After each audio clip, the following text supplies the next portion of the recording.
Чудиш се откъде да започнеш с грижата за кожата си? Това видео е за теб. Тук ще намериш основните стъпки и реда, в който се изгражда една сигурна и стабилна рутина за кожата ти, плюс малко съвети, за да извлечеш най-доброто от всеки продукт. Малка забележка. Ако имате специфични притеснения за кожата си, по-добре потърсете професионален съвет. И сега, без да се мотаем излишно, нека започваме. Първа стъпка – почистване. При вечерната рутина се препоръчва двойно почистване, или както се нарича на английски double cleansing. Като цяло първо използваме почистващо олио, за да премахнем грим, слънцезащита и замърсяванията, натрупани през деня. Масажирай кожата си нежно с олиото, без да я опъваш. Един малък съвет – не измивай веднага.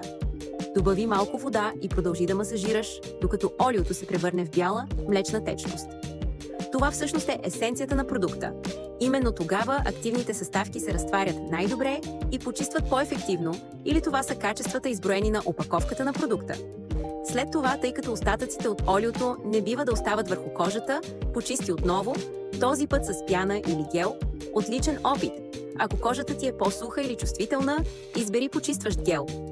А сутрин можеш просто да измиеш лицето си с вода и лек гел, без да прекаляваш.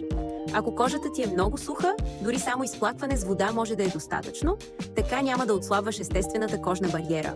Втора стъпка – тонер или тоник. Тази стъпка подготвя кожата за всички продукти, които предстои да нанесем. Тонерът помага да се възстанови естественото pH на кожата след почистване и улеснява по-доброто абсорбиране на следващите продукти. Избирайте тонера си внимателно според типа кожа. Ако кожата ви е чувствителна или склонна към раздразнения, можете и спокойно да пропуснете тази стъпка. Основната идея е да има плавен преход между продуктите, от тези с по-лек, воден състав, към тези с по-гъсти и концентрирани формули.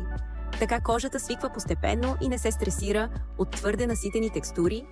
Трета стъпка – серум или есенция. След тонера идва ред на продуктите, които работят по-конкретно върху нуждите на кожата ви. Това са серумите и есенциите, затова ги избирайте внимателно. Те съдържат активни съставки в по-висока концентрация и помагат при различни цели. Нанесете малко количество, обикновено няколко капки са достатъчни, и разпределете внимателно по лицето с леки потупващи движения. Не търкайте и не опъвайте кожата, оставете я сама да попие продукта. Един съвет – не смесвайте твърде много активни съставки наведнъж. Например, киселини, ретинол и витамин С. Четвърта стъпка – крем. След серума идва момента да запечатаме всичко, което сме нанесли досега. Това прави крема, продуктът с най-тежка текстура. Той задържа влагата в кожата и създава защитен слой, който поддържа баланса и през деня или нощта. Изберете крем според типа си кожа. За мазна кожа – по-лек, гелообразен крем, за суха – по-богат и подхранващ. Нанасяйте с нежни движения от центъра на лицето навън, без да натискате прекалено силно. Допълнителна стъпка – спот тритмент или локално третиране. Ако имате пъпчици, раздразнения, тъмни кръгове или други малки зони, които се нуждаят от специална грижа, това е моментът за тази стъпка.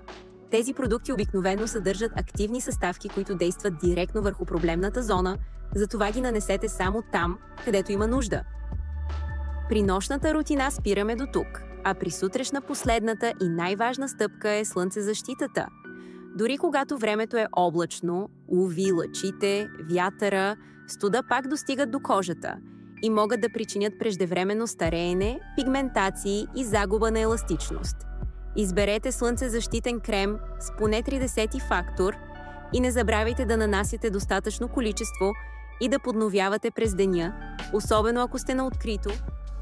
Това беше за днес и не забравяйте, че за да видите резултати, трябва постоянство и че това е универсална подредба за изграждане рутина за грижа на кожата. Тя може да варира при всеки от нас според типа на вашата кожа и нуждите.